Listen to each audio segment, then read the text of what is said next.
יאללה, נצטרך בעזרת השם. בשם השם נעשה ונצליח. Okay, we continue our classes on Rabbi Nachman's teaching on money. Today there's something very, very chazak, strong that Rabbi Nachman says in Sefer Hamidot, and he says the following thing: המשתף שם שמיים בצערו, כופלים לו פרנסתו. גם פרנסתו מעופפת לו כציפור. What does that mean? He says, this is basically, he brings it from Talmud. Talmud, it's almost 2,000 years ago. Yeah, it's a very old book.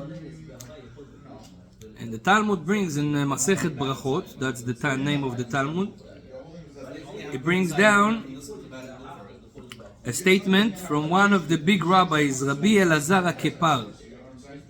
By the way, his grave was found maybe 10 years ago in the city where I grew up, in Carmiel.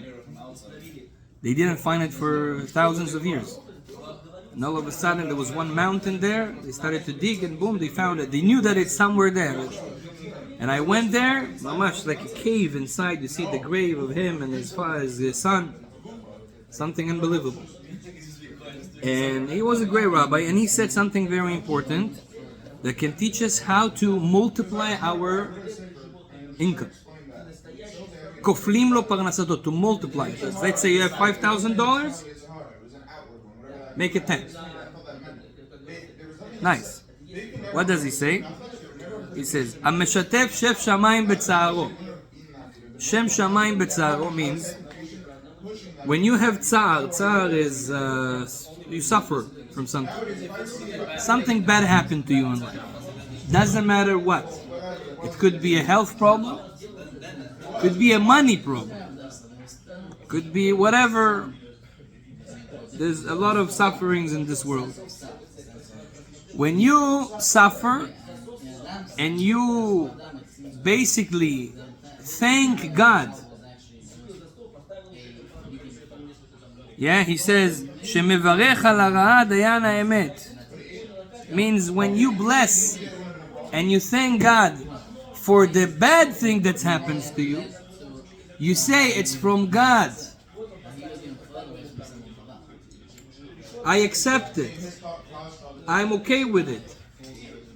I understand it's good for me. This type of life, a person that has this way of reacting to sufferings, to bad things that happens to him, he says, "Koflim lo parnasato."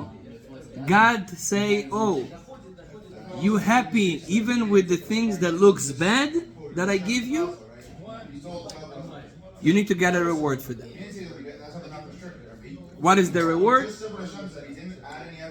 Cash. That's what it says in the Talmud. Okay?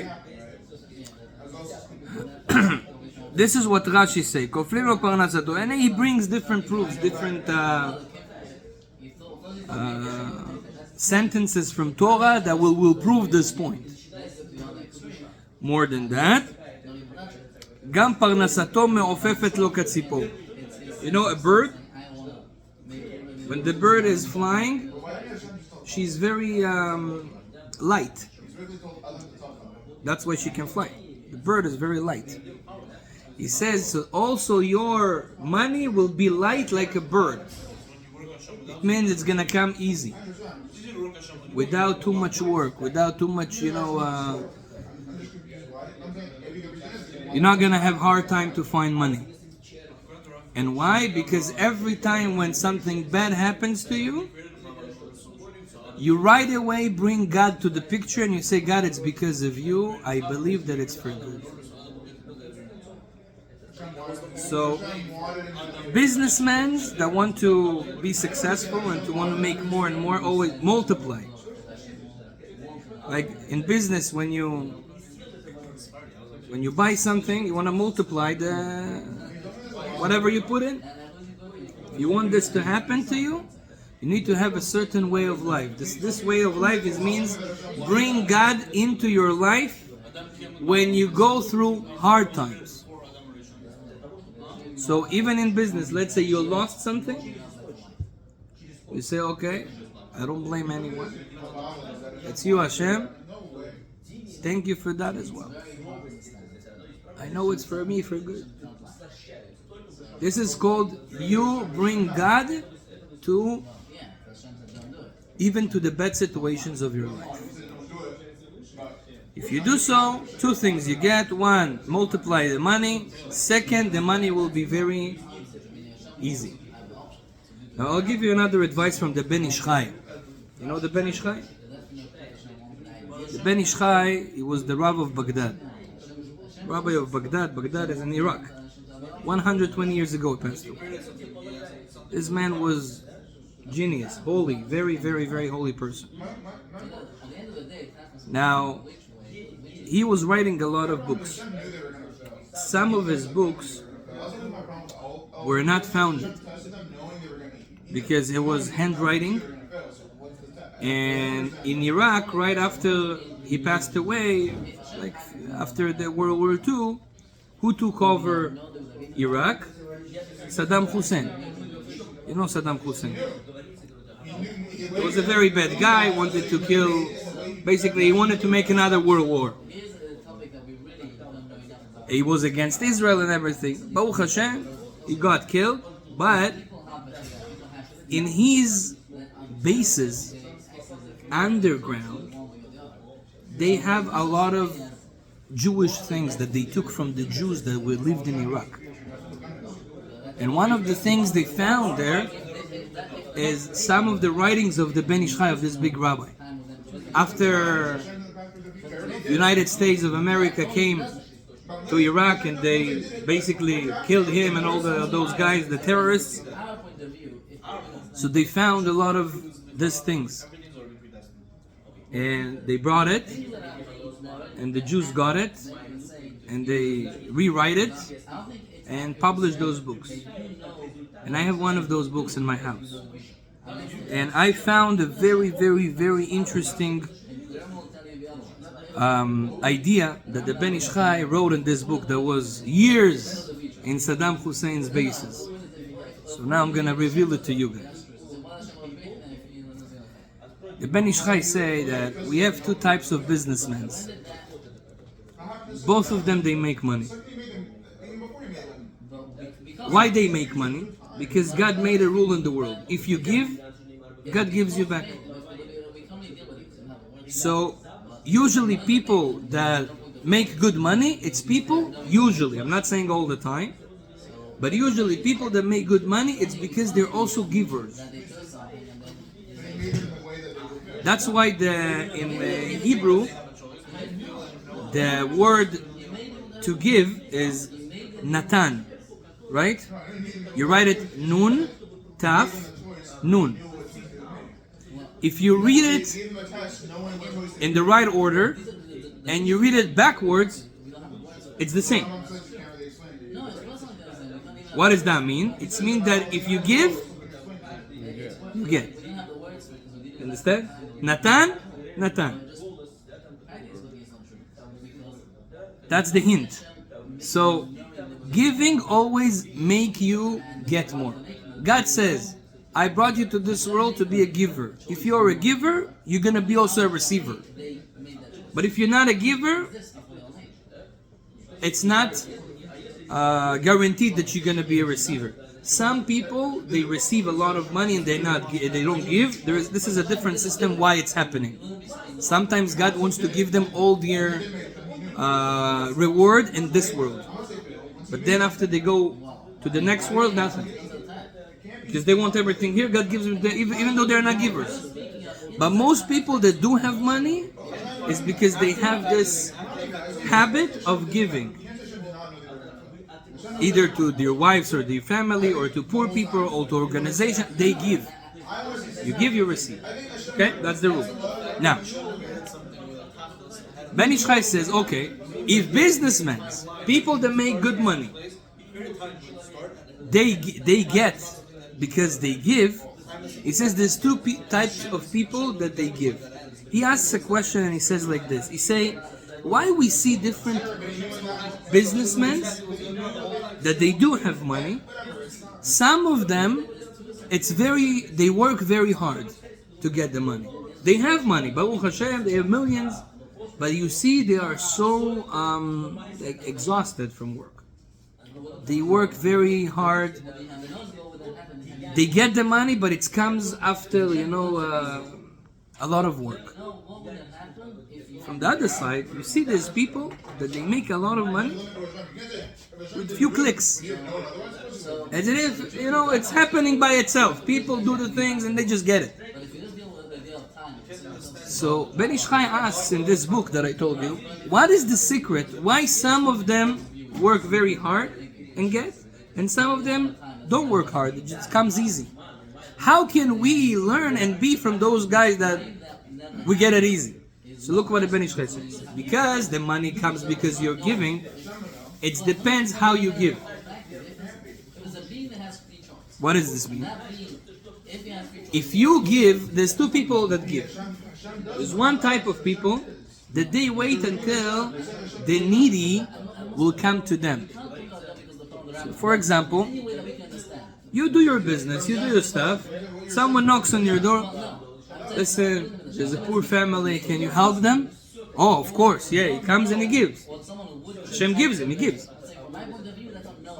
The rabbi from the synagogue comes, please, can you help? We want to make a new synagogue. We need tables, we need chairs, we need this, we need that. Yeah, for sure, come. He gives the money. So God will give this guy money back. He will be rich. Bezrat Hashem. However, says the Ben Ishchai, because you made those needy people, or people that need, those organizations or whatever, come to you, you made them work hard to get the money from you. When I give you back the money, you will work hard for that money as well. Measure on measure. You make the needy comes all the way to you and ask you and try to convince you. You gave at the end, so you will get, but you will get it hard the same way it was hard for them to get from you. However, there is people that they are rich because they give. They don't wait until those needy people, whoever needs, will come to them and tell them, hey, we need that, we need this. He goes out and he's looking for that. Who needs a donation? I met one guy in New York like this. Good friend of mine. The guy wakes up in the morning. He has a lot of money. He wakes up in the morning, takes a check, writes $10,000, and he goes with the check outside. And he's looking for a place to put the check. He doesn't write the name to whom. He goes to the synagogue asking, is someone needed? Someone, you know that's it? Shalom Aleichem, David.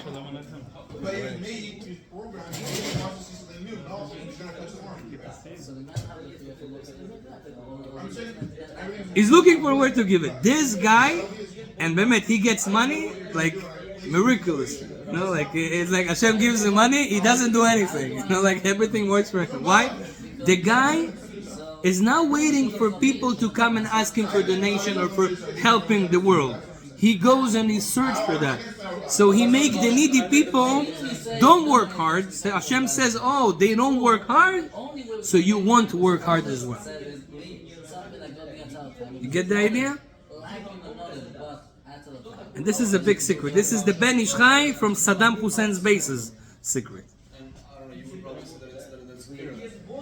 Because this is how life works. Now, sometimes you don't see the results right away.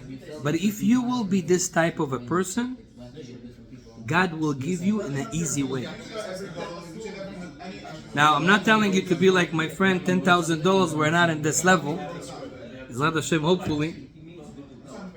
But in your level, it could be $20, $100, $150. Doesn't matter. Whatever you able to do. Take this money and go and ask who needs. Sometimes when I come to synagogue, those people that I collect money for Israel and stuff like that. So usually you stay in your place and you wait until they come. Sometimes I try to not wait for them.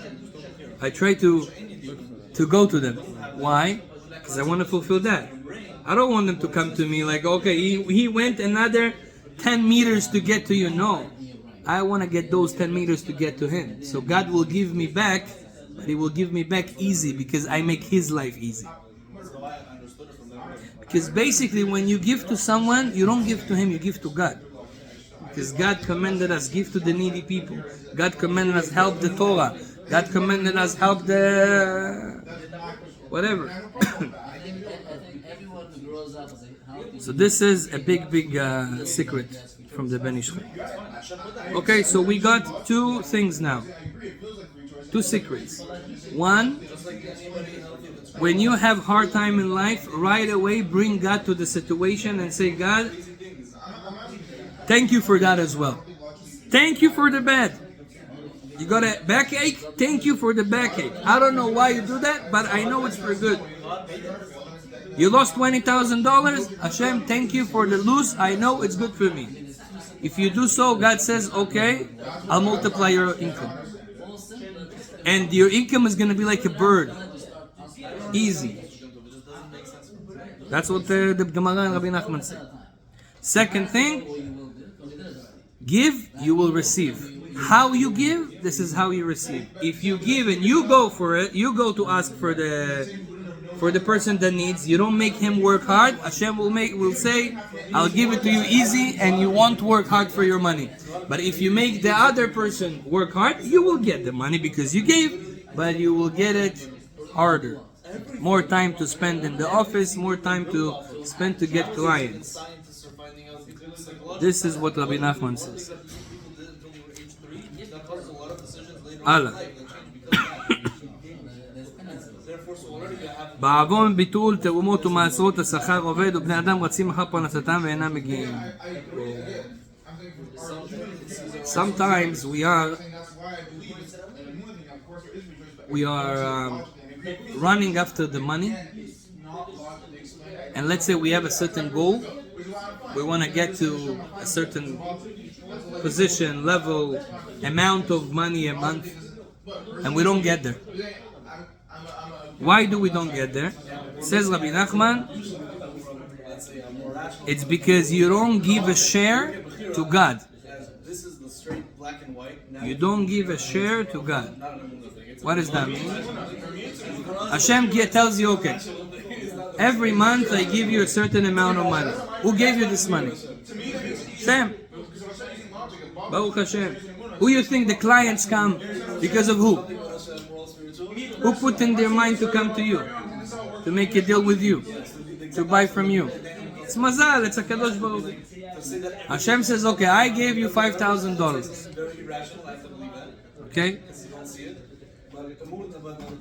I want you to share 10% of it with me.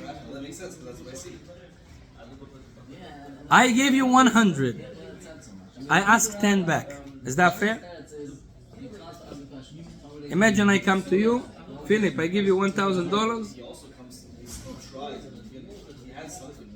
It's a present for me. Can you give me back 10? Yeah, right? Do you feel bad giving me back 10? No, because I gave you 1,000, right? Not 10, 100. 1,000, 10% is 100.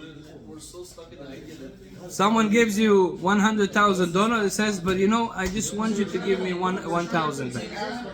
Please, take, you know, you just gave me 100,000. Take 2,000 back. This is what Hashem asks. Hashem says, give me 10%. Now, to calculate this 10%, it's going into a lot of details. We're not going to go into it, but it's from your net income. What a good businessman should do, when he goes to work, he has to calculate his net income. How did I get net? How much? Let's say if you see the end of the month, you got net after all the expenses of the business. You got 5,000. Take a share of 500.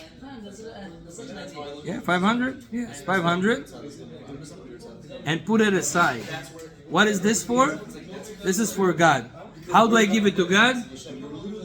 I throw it to the air. How do I give it to God? There was a joke. You know this joke? That a priest, imam, and a rabbi one time got together. So they were talking, about different things that they do in their with their congregation. So the priest said, "Listen, all the donation that people give." They asked him, "What do you do with all the donations?" So he says, "With all the donations, I take a marker, I make a line. I am here, and God is there. Yeah, the church is there. I take the money, I throw everything to the sky. Whatever falls in my side, it's mine. Whatever falls in the church side, is the church. That's how I make my salary." Yeah, fair enough. Okay. What do you imam do?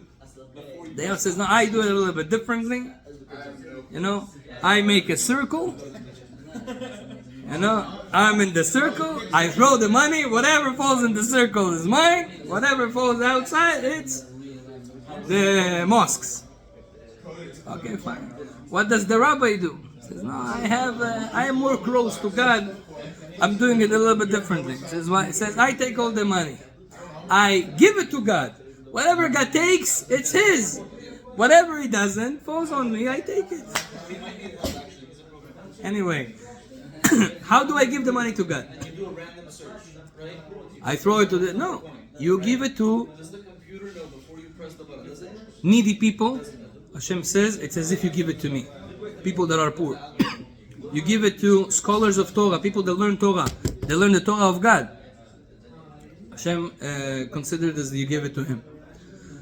When you give it to a spread Torah, to make lectures, to make different events that will bring Jews together to study more, to know Hashem more, to know the Torah more, to know Judaism more, this is considered you gave money to God. This is your share, the 10%. And every person has to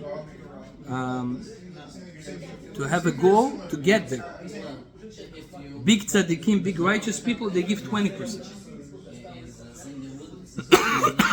20%. I know a person, the man that opened our community, talking to you 25 years ago.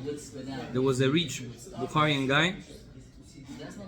He lived in Israel. He came to Toronto and he says, "I'm opening here synagogue for the Bukharian people." Okay, fine. He bought a house, he bought everything for the rabbi, for everyone. And he once told us his story.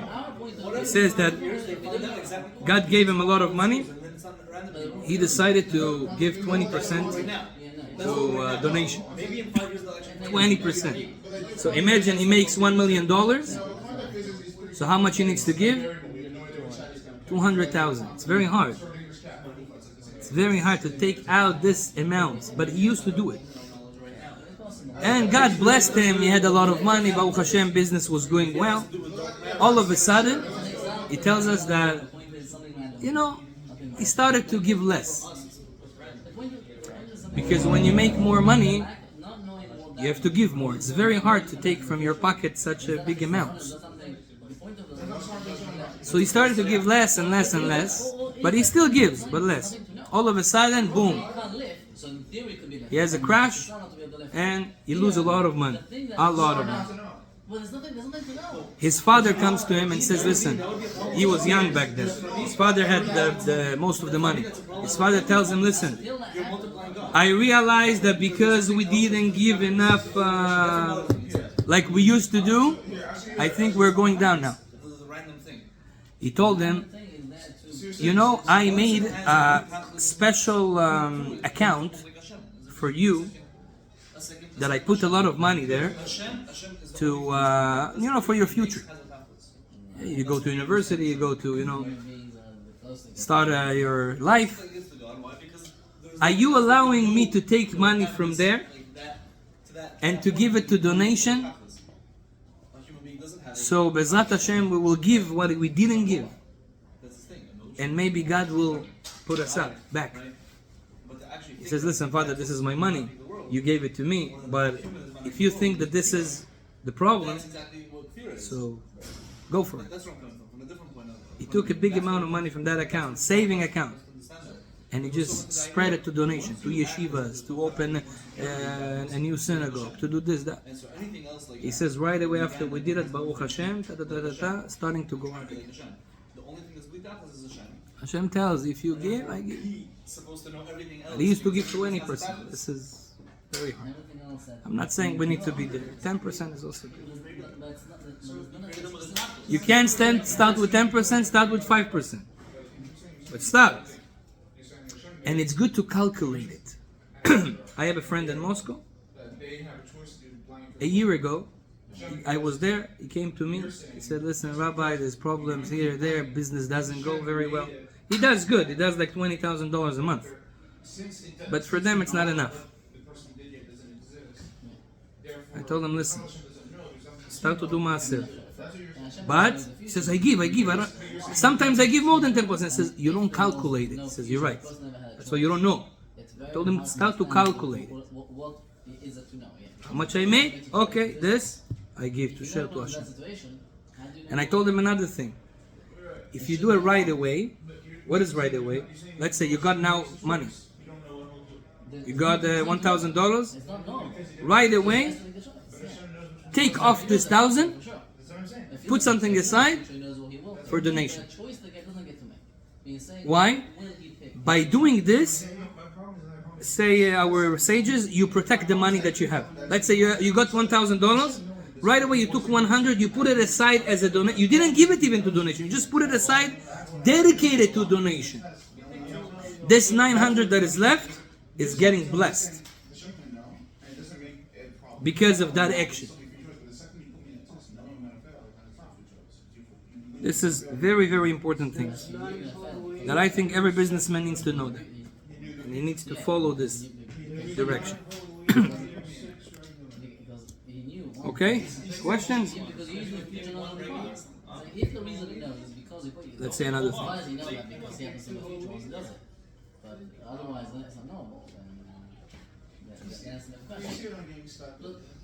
He says, המקיים ספר תורה של אביו בביתו זוכה לאושר. What does that mean? Let's see.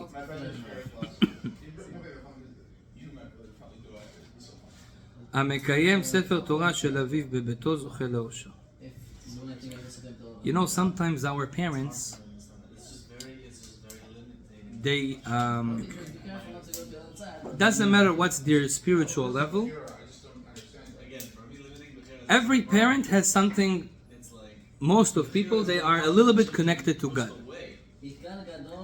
and usually they have certain customs. Every person has a customs of his parents in his house. Jewish customs. Yeah. In some houses, the parents are like very keeping Pesach very, very strict. In some houses, for them, Yom Kippur is, Yom Kippur, it's very important, Or different customs that your parents pass it to you as this is something important, spiritual, that I keep, and I want you to also keep. Says Rabbi Nachman, when you follow the footsteps of your parents, means those things that they were doing, I'm talking about Torah observance, and you keep them, you follow their footsteps in that, this action of keeping the tradition of your parents is giving you a blessing of wealth. That's what Rabbi Nachman says. Why? Because it's very important to not erase, to not cancel traditions. And why is that?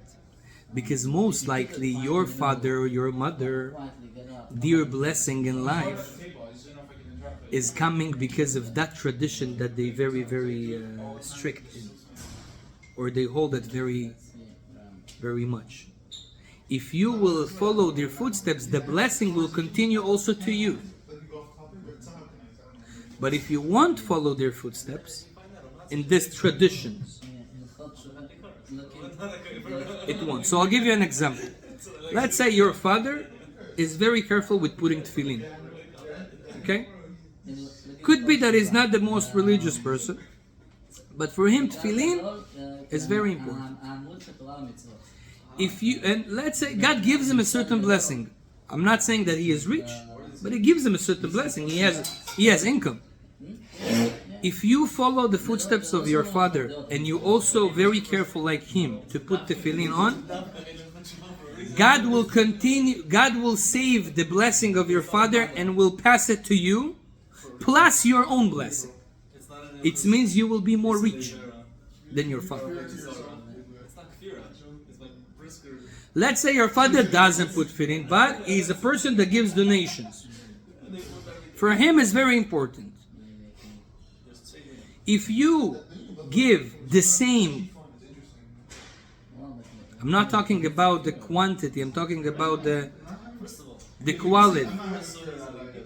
The same, let's say he gives donation once a week, twice a week, once a day. You also do the same what he does. The blessing that he has will be passed to you and more. Because you continue his blessing. Because if someone has a blessing, it's because of spiritual action that he do. If your father, let's say, is very careful in keeping yortzites. You know what's yortzites? Bukharians, they have it. Yortzites means, the day of the passing away of the grandfathers and all this. Certain people, for them, it's very important. And that day that their parents or grandparents passed away, they do like a whole meal, they light a candle, they go to synagogue. And that day is very spiritual. If this is what your parents do, continue it. The more you continue this, their blessing will come to you, plus your own blessing that God needs to give you, you will get rich. Don't cancel traditions. Very important. Another thing that Rabbi Nachman say,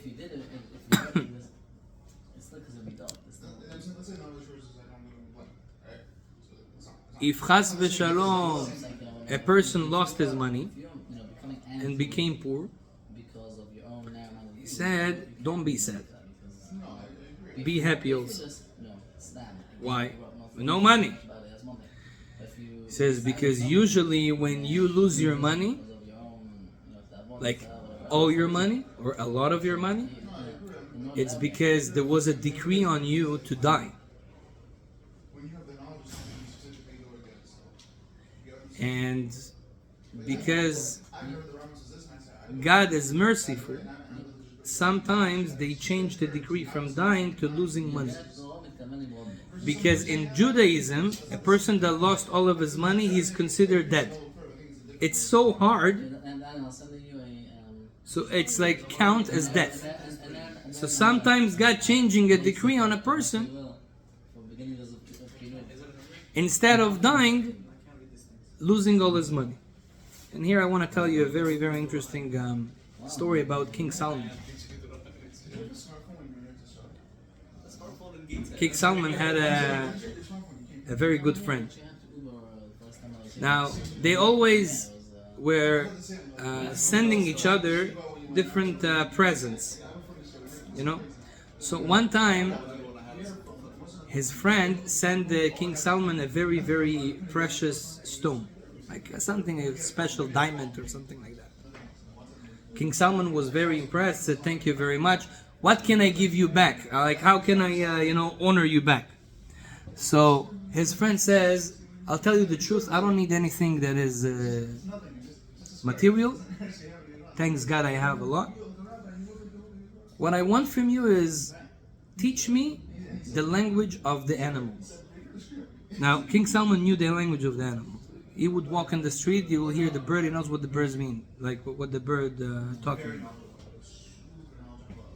Now, the animals, it says in the Torah that they hear what's happening in heaven. And whatever announcements are made in heaven, the dogs, the cats, the birds, they know it. They know what's gonna happen. We don't hear those waves, but they hear those waves. Okay? It's like there are certain waves that only animal can hear, can see, right? When they want to find drugs, you can't smell drugs, but a dog can. Why? He has a certain sense or waves that we don't have. Also, they hear things that we don't hear. God blocked it from us, but not from them. So what happens is, he told him, I want to know the language of animals. Teach it to me. King Salman says, listen, ask me other things, this one I can't do.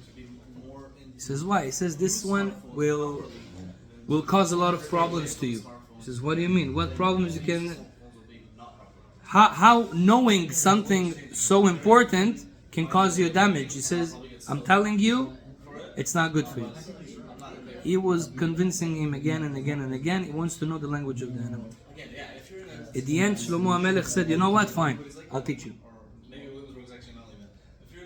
He taught him. He did something to him, hypnosis, whatever.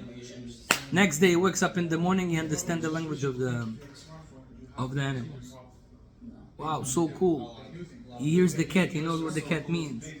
You know what the cat says. He hears the dog. At that day, the first day, he came home and there was a bird on a tree in the house. There was few birds there. And he hears what they say. One bird is starting to cry. Whoa, what are we gonna do? Did you hear what they said? So the other bird says, no, what? What happened?